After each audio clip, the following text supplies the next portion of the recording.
Greetings everyone. Tonight is the fifth night of Shahrzad's storytelling, and I am curious of how deep this Inception-esque levels of stories are going to go. First we had the story of the fisherman, and then the fisherman was telling the story of, what was it? King Yunan to the Ifrit, and then the King Yunan is going to be telling the story of Sinbad and his falcon to his vizier. And I suppose there will be another level coming before we wrap up the story of the fisherman and move on to the next story. So, let's dive in. When it was the fifth night, her sister said, "Do you finish for us thy story if thou be not sleepy?" And she resumed, "It hath reached me, O auspicious king." She doesn't. Oh, tonight we have a new addition to the regular sentence. "It hath reached me, O auspicious king and mighty monarch, that King Yunan said to his minister, O vizier, thou art one whom the evil spirit of envy hath possessed because of this physician, and thou plottest for my putting him to death, after which I should repent me full sorely, even as repented King Sindibad for killing his falcon. Pardon me, O king of the age, how was that?" So the king began the story of King Sindibad and his falcon. It is said that there was a king of the kings of Fars who was fond of pleasuring and diversion, especially coursing and hunting. He had reared a falcon which he carried all night on his fist, and whenever he went a-chasing he took with him his bird, and he bade make for her a golden couplet hung around her neck to give her drink. Therefore, one day, as the king was sitting quietly in his palace, behold, the high falconer of the household suddenly addressed him, "O king of the age, this is indeed a day fit for birding." The king gave orders accordingly and set out taking the hawk on fist, and they fared merrily forwards till they made a wadi, roughly translated to oasis, where they planted a circle of nets for the chase, when lo, a gazelle came within the toils, and the king cried, "Whoso alloweth yon gazelle to spring over his head, and loseth her, that man will I surely slay." They narrowed the nets about the gazelle when she drew near the king's station, and planting herself on a hind quarter, crossed her forehead over her breast, as if about to kiss the earth before the king. He bowed his brow low in acknowledgment to the beast, when she bounded high over his head and took the way of the waist. Thereupon the king turned towards his troops, and seeing them winking and painting at him, he asked, "O vizier, what are my men saying?" And the minister answered, "They say thou didst proclaim that whoso alloweth the gazelle to spring over his head, that man shall be put to death." Quoth the king, "Now, by the life of my head, I will follow her up till I bring her back." So he set off, galloping on the gazelle's trail, and gave not over tracking till he reached the foothills of a mountain chain, where the quarry made for a cave. Then the king cast off at it the falcon, which presently caught it up, and, swooping down, drove her talons into its eyes, bewildering and blinding it. The king drew his mace and struck a blow, which rolled the game over. He then dismounted, and after cutting the antelope's throat and flaying the body, hung it to the pommel of his saddle. Now the time was that of the... This is my favorite concept in the whole world. Siesta. Now the time was that of the siesta, and the world was parched and dry. Here in the footnotes is written that the Arabic word for siesta is kailula, and in Persian we call it qaylula. It's the same concept, midday sleep. Where was I? Now the time was that of the siesta, and the world was parched and dry, nor was any water to be found anywhere. And the king thirsted, and his horse also. So he went about searching till he saw a tree dropping water, as it were melted butter from its boughs. Boughs, I don't know how to pronounce it. Thereupon the king, who wore gauntlets of skin to guard him against poisons, took the cup, from the hawk's neck, and filling it with water, set it before the bird, and lo, the falcon struck it with her pounces and upset the liquid. The king filled it a second time with dripping drops, thinking his hawk was thirsty. But the bird again struck the cup with her talons and overturned it. Then the king waxed wroth with the hawk, and filling the cup a third time, offered it to his horse. But the hawk upset it with the flirt of wings. On one side we have the king who is passionate enough about his animals, who is offering water to his bird and his horse before himself. And the other side of this coin is that this king is dumb enough to not understand that this bird is telling him something. Anyways, but the hawk upset it with a flirt of wings. Quoth the king, Allah confound thee, thou unluckiest of flying things. Thou keepest me from drinking, and thou deprivest thyself also, and the horse. So he struck the falcon with his sword. Why though? And cut off her wings. Idiot. But the bird raised her head, and said by signs, Look at which hangeth on the tree. The king lifted up his eyes accordingly, and caught sight of a brood of vipers, whose poison drops he mistook for water. Thereupon he repented him of having struck off his falcon's wings, and mounting horse, fared on with the dead gazelle, till he arrived at the camp, his starting place. He threw the quarry to the cook, saying, Take and broil it, and sat down in his chair, the falcon being still on his fist, when suddenly the bird gasped and died. Whereupon the king cried out in sorrow and remorse for having slain that falcon, which had saved his life. Now, this is what occurred in the case of King Sindbad, and I am assured that were I to do so as thou desirest, I should repent even as the man who killed his parrot. Quoth the vizier, And how was that? And the king began to tell the tale of the husband and the parrot. A certain man, and a merchant to boot, had married a fair wife, a woman of perfect beauty and grace, symmetry and loveliness, of whom he was mad jealous, and who contrived successfully to keep him from travel. At last, an occasion compelling him to leave her, he went to the bird market and bought him for 100 gold pieces a she-parrot, which he set in his house to act as duenna, expecting her to acquaint him on his return with what had passed during his whole time of his absence. For the bird was kenning and cunning, and never forget what she had seen and heard. Ooh, smart man. So he is plotting. Now his fair wife had fallen in love with a young Turk, who used to visit her, and she feasted him by day and lay with him by night. Naughty, naughty. When the man had made his journey and won his wish to came home, and at once causing the parrot be brought to him, questioned her concerning the conduct of his consort, whilst he was in foreign parts. Quoth she, Thy wife hath a man friend, who passed every night with her during thine absence. Bitch, every night? Thereupon the husband went to his wife in a violent rage, and bashed her with a bashing severe enough to satisfy anybody.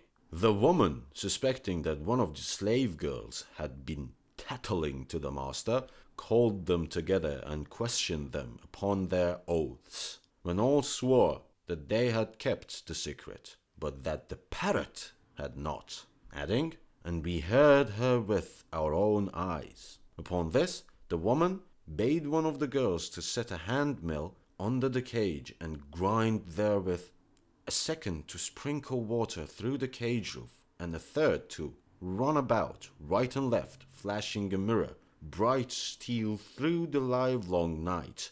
Next morning, when the husband returned home after being entertained by one of his friends, he bade bring the parrot before him and asked what had taken place whilst he was away. Pardon me, O master. Pardon me, O master.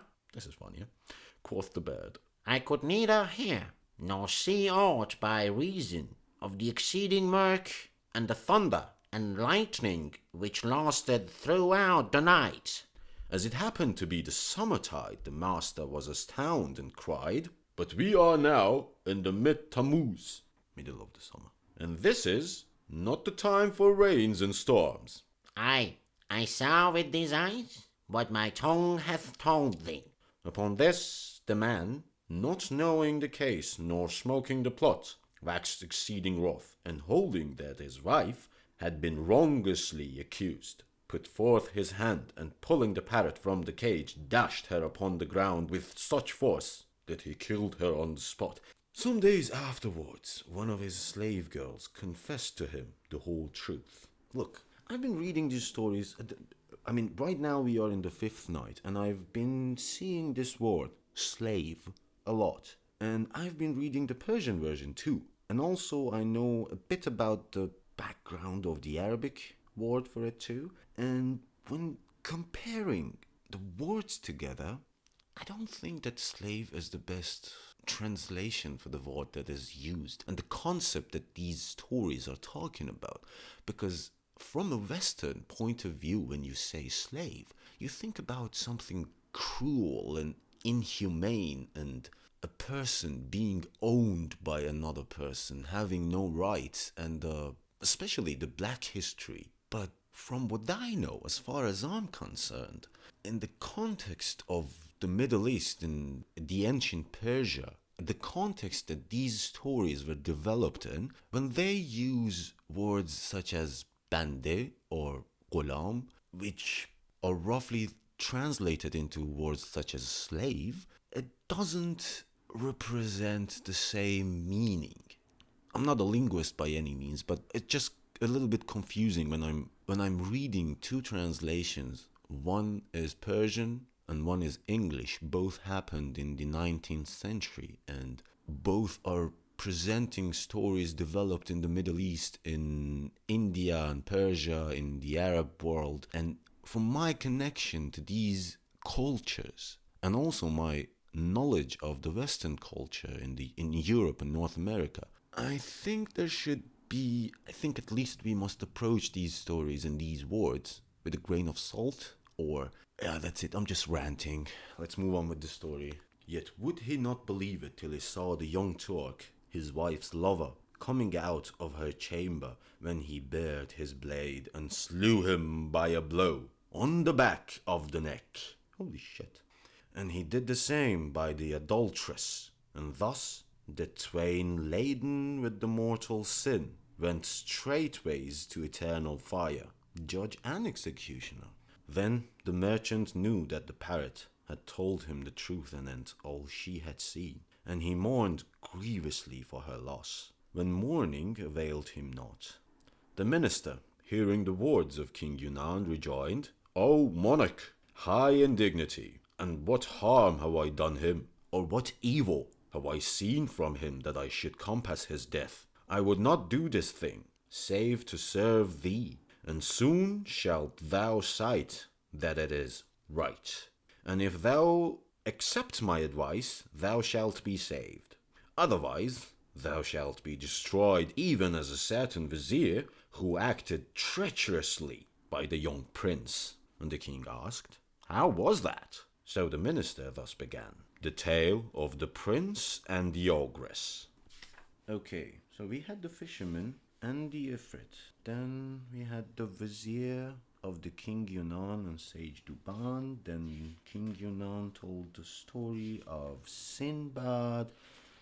Then also husband and the parrot. Now it's the minister's turn to tell the tale of the prince and the ogress. A certain king, who had a son overmuch given to haunting and coursing, ordered one of his viziers to be the attendance upon him whithersoever he might wend. One day the youth set out for the chase accompanied by his father's minister, and as they jogged on together, a big wild beast came in sight. Cried the vizier to the king's son, "Up and at yon, noble quarry!" So the prince followed it until he was lost to every eye, and the chase got away from him in the waste, whereby he was confused, and he knew not which way to turn, when lo, a damsel appeared ahead, and she answered, "I am daughter to a king among the kings of Hind. And I was traveling with a caravan in the desert, when whereby I am cut off from my people and sore bewildered. The prince, hearing these words, pitied her case, and mounting her on his horse's crupper, travelled until he passed by an old ruin. When the damsel said to him, O my master, I wish to obey a call of nature. He therefore set her down at the ruin, where she delayed so long that the king's son thought that she was only wasting time. So he followed her without her knowledge, and behold, she was a gula. Gula. Ghoul. Yeah, it's a funny word. Yeah, what we call in Persian ghoul, I could say would be equivalent to mountain troll. Yeah, you could say troll. And gula in Arabic is like when you add ah at the end of a word, you make it feminine, so to say. So ghoul is a male troll, and gula in Arabic is a female troll. Anyways, she was a gula, a wicked ogress, who was saying to her brood, O my children, this day I bring you a fine fat youth for dinner. Whereto they answered, Bring him quick to us, O our mother, that we may browse upon him, our bellies full. The prince, hearing their talk, made sure of death, and his side muscles quivered in fear for his life. So he turned away and was about to fly. The gula came out, and seeing him in sore affright, for he was trembling in every limb, cried, Wherefore art thou afraid? I have hit upon an enemy whom I greatly fear. Didst thou not say I am a king's son? Even so. Why doest not give thine enemy something of money, and so satisfy him? He will not be satisfied with my purse, but only by my life, and I mortally fear him, and am a man under oppression.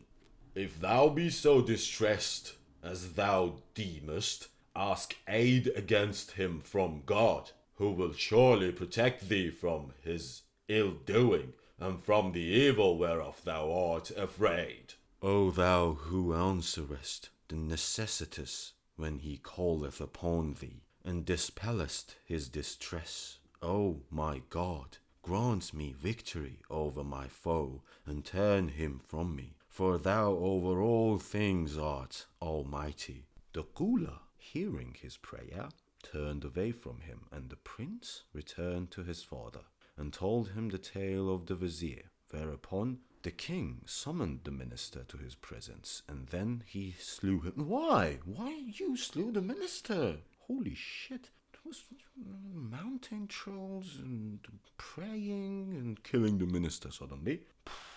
Thou likewise, O king, if thou continue to trust this leech. Aha, so this is, we jumped a level up in the Inception-esque storytelling, and now the evil vizier is telling King Yunan, Thou likewise, O king, if thou continue to trust this leech, shalt be made to die the worst of deaths. He verily thou madest much of, and whom thou entreatedest as an intimate, will work thy destruction. Seest thou not how he healed the disease from outside thy body by something grasped in thy hand? Be not assured that he will not destroy thee by something held in like manner. Replied King Yunan,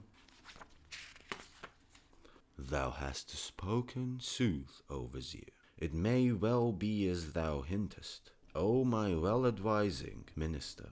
And belike this sage hath come as a spy searching to put me to death. For assuredly, if he cured me by a something held in my hand, he can kill me by a something given to me to smell. Then asked King Yunan, O minister, what do you think must be done with him? Send after him this very instant, and summon him to thy presence, and when he shall come, strike him across the neck, and thus shalt thou rid thyself of him and his wickedness, and deceive him ere he can deceive thee. Thou hast again spoken sooth, O vizier, said the king, and sent one to call the sage, who came in joyful mood, for he knew not what had appointed for him the compassionate. As a certain poet saith, by way of illustration, O thou who fearest fate, confiding fair, trust all to him who built the world and wait. What fate saith, be perforce, must be my lord, and safe art thou from the undecreed of fate. As Duban the physician entered, he addressed the king in these lines, and fail I of my thanks to thee, nor thank thee day by day, for whom composed I pose and verse, for whom my say and lay. Thou lavishedst thy generous gifts ere they were craved by me. Thou lavishedst thy boons, unsought sans pretext or delay. How shall I stint my praise of thee? How shall I cease to laud the grace of thee in secrecy and patentest display? Nay, I will thank thy benefits, for I thy favours lie. Light on my thought and tongue, though heavy on my back they weigh. And he said further on the same theme, turn thee from grief nor care a jot, commit thy need to fate and lot. Enjoy the present passing well, and let the past be clean forgot. For what so haply seemeth worse shall work thy weal, as Allah wot. Allah shall do whatever he wills, and in his will oppose him not. And further still, to the all-wise subtle one trust worldly things, rest thee from all whereto the worldlings clings. Learn wisely, well naught cometh by thy will, but even as willeth Allah, King of kings. And lastly, gladsome and gay forget thine every grief. Gladsome and gay. It's written gay, G-A-Y. I don't know what it means in this context. Please enlighten me if you know. Gladsome and gay, forget thine every grief. Full often grief the wisest hearts outwore. Thought is but folly in the feeble slave. Shunt it, and so be saved evermore. Said the king, for so return. Knowest thou why I have summoned thee? Allah most highest alone kenneth hidden things. I summoned thee only to take thy life and utterly to destroy thee. Duban the wise wondered at this strange address with exceeding wonder, and asked, O king, and wherefore wouldest thou slay me? And what ill have I done thee? Men, tell me, thou art a spy sent hither with intent to slay me, and lo, I will kill thee ere I be killed by thee. So he called to his sworder and said, Strike me off the head of this traitor, and deliver us from his evil practices. Spare me, and God will spare thee. Slay me not, or God shall slay thee. And he repeated to him these every words, even as I to thee, O Ifrit. And yet thou wouldest not let me go, being bent upon my death. If you were confused as I was, this was the fisherman telling to the Ifrit these words. Just these two sentences. We're going back to the King Yunan and the sage. I shall not be safe without slaying thee, for as thou healedst me by something held in my hand, so am I not secure against thy killing me by something given to me to smell or otherwise? Said the physician. Then this, O king, is thy requital and reward? Thou returnedst only evil for good. There is no help for it. Die thou must, and without delay. Now when the physician was certified that the king would slay him without waiting, he wept, and he regretted the good he had done to other than the good. As one hath said on this subject, of wit and wisdom is Maymunah here, whose sawyer in wisdom all the wits outstrippeth. Man may not tread on mud, or dust, or clay, save by good sense, else trippeth he and slippeth. In English, beware of your surroundings. Hereupon, the sworder stepped forward and bound the sage Duban's eyes, and bared his blade, saying to the king, By thy leave, while the physician wept and cried, Spare me, and God will spare thee, and slay me not, or God shall slay thee, and began repeating, I was kind and escaped not. They were cruel and escaped, and my kindness only led me to ruination. If I live, I'll never be kind. If I die, then all be damned who follow me and curses their kindliness before. Is this the return I meet from thee?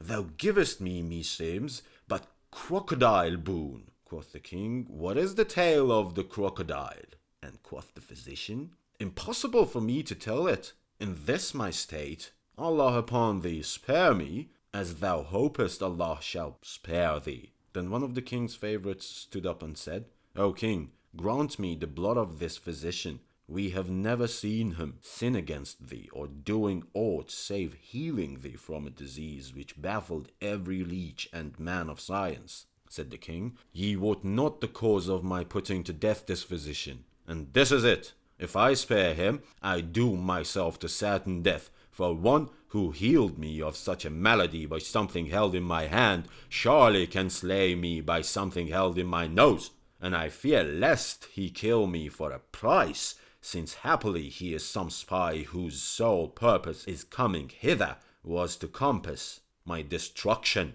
So there is no help for it. Die he must, and then only shall I be sure of my own life. Now when the physician, O Efreet, knew for certain that the king would kill him, he said, O king, if there be no help, but I must die, grant me some little delay, that I may go down to my house and release myself from my obligations, and direct my folk and my neighbors where to bury me, and distribute my books of medicine. Amongst these I have one, the rarest of rarities, which I would present to thee as an offering. Keep it as a treasure in thy treasury. And what is in this book? Things beyond compt, and the least of secrets is that if, directly after thou hast cut off my head, thou open 3 leaves, and read 3 lines of the page to thy left hand,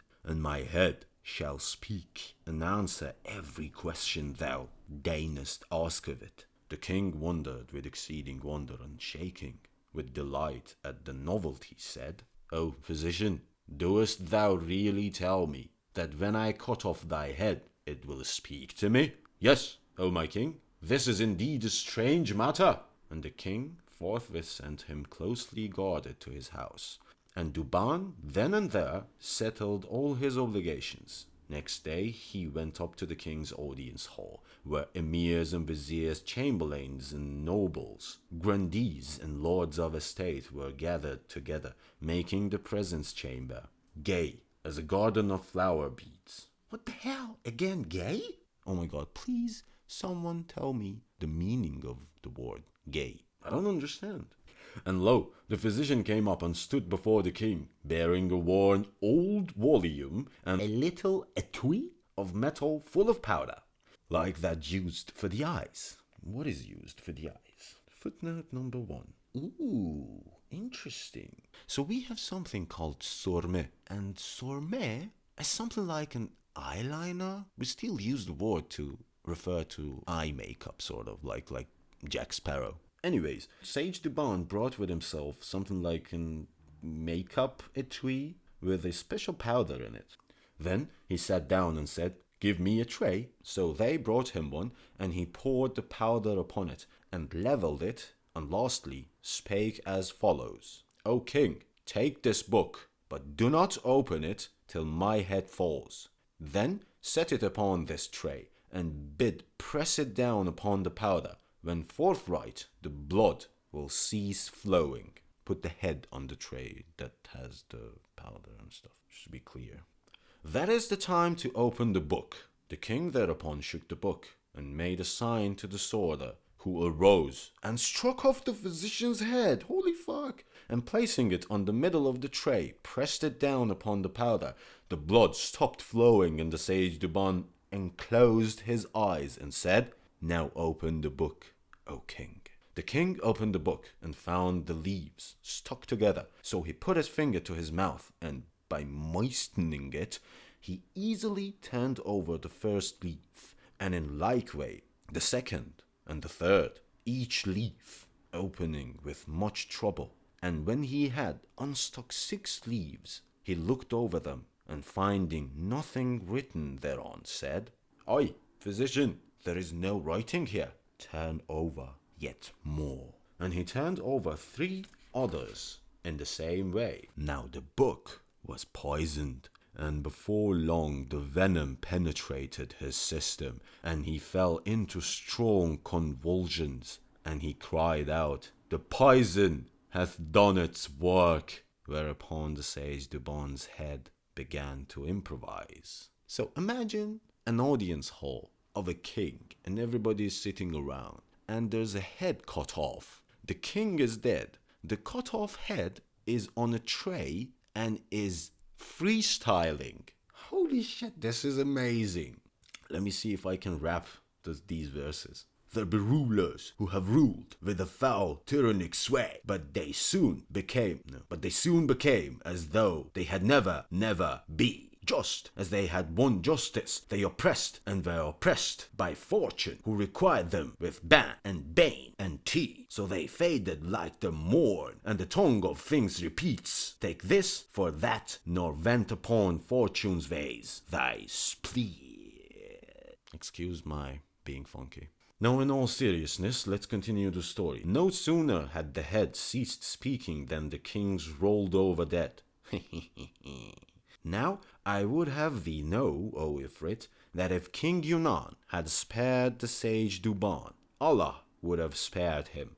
But he refused so to do, and decreed to do him dead, whereof Allah slew him. And thou too, O Ifrit, if thou hadst spared me, Allah would have spared thee. And Shahrazad perceived the dawn of day, and ceased saying her permitted say. Then quoth Dunyazad, "O my sister, how pleasant is thy tale, and how tasteful, how sweet, and how grateful."